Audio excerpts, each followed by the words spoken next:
Nous voici en novembre.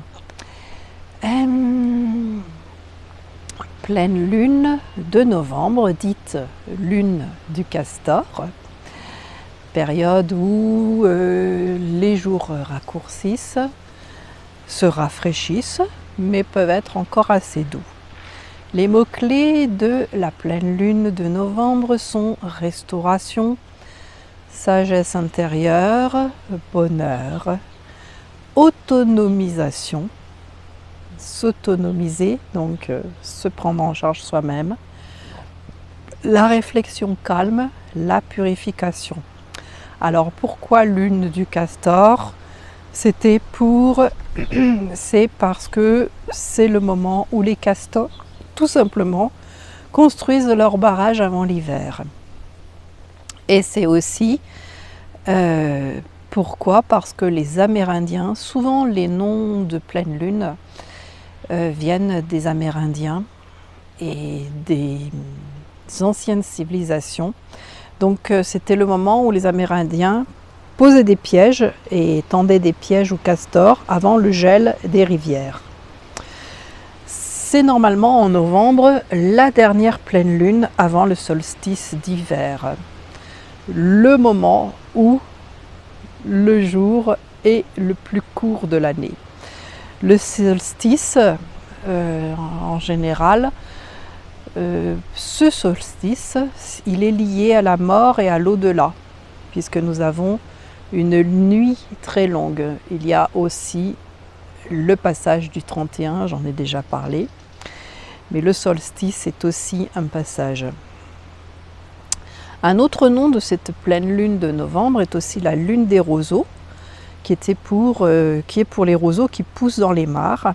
Et les mares sont un portail vers le monde souterrain, comme souvent les cours d'eau et l'eau. L'eau est vraiment un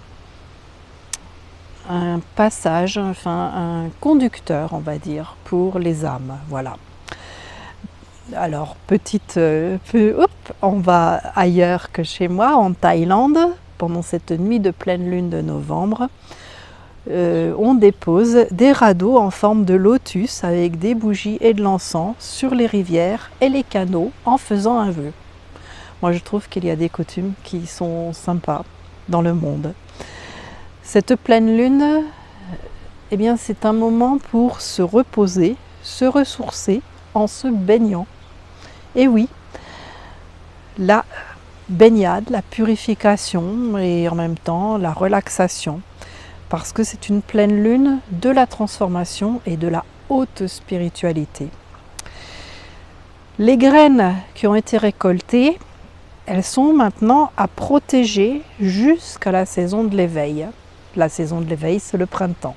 Donc c'est la germination à l'intérieur qui en réalité se repose dans la terre.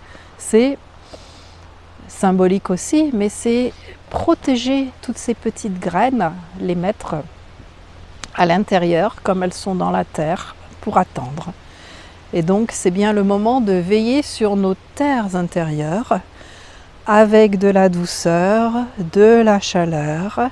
Et en cette pleine lune, prenons soin de nous en vivant plus lentement, en prenant le temps nécessaire à l'intégration de cette année. Et oui, nous arrivons à la fin de l'année. Et c'est le moment de s'appuyer sur la force de nos racines. C'est aussi, cette lune de novembre, la lune des brumes et du deuil. Parce que c'est la marque de l'hostilité de la saison qui est à venir. Nous sommes parfois un petit peu déroutés par la douceur, mais c'est bien quand même quelque chose de difficile qui arrive. Et le deuil, c'est un peu ça, le deuil des beaux jours. Donc c'est le moment de faire, à cette pleine lune de novembre, les derniers tris dans nos projets.